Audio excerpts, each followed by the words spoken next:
جب دل ٹوٹ جائے نا، کاروبار میں نقصان، اولاد نے تکلیف پہنچا دی، جاب خطرے میں پڑ گئی، دل ٹوٹا ہوا ہے، اس وقت مخلوق کو برا بھلا کہہ کے اپنی ٹینشن اور اپنا غصہ مخلوق پر نکالنے کے بجائے اس پروردگار کی طرف متوجہ ہو جائیے جو ٹوٹے ہوئے دلوں میں رہتا ہے۔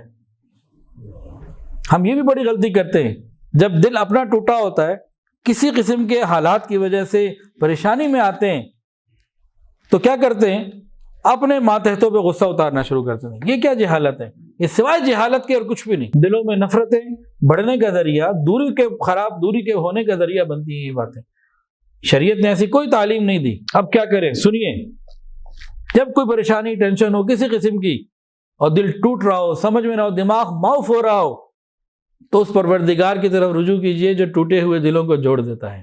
سنیے، ایک مرتبہ تھا موسیٰ علیہ السلام نے الجبار جل جلالہ سے پوچھا، اے میرے رب، میں آپ کو کہاں ڈھونڈوں؟ اے اللہ، میں آپ کو کہاں ڈھونڈوں؟ فرمایا، مجھے ٹوٹے ہوئے دلوں کے پاس تلاش کیا کرو۔ جب ہمارا دل ٹوٹتا ہے نا، اس وقت اللہ ہمارے دل میں ہوتے ہیں۔ ٹوٹے ہوئے دل میں مخلوق کو برا بھلا کہنے کے بجائے ہم ٹوٹے ہوئے دل میں اللہ سے مانگنا شروع کر دیں، جو چاہیں گے مانگیں گے مل جائے گا۔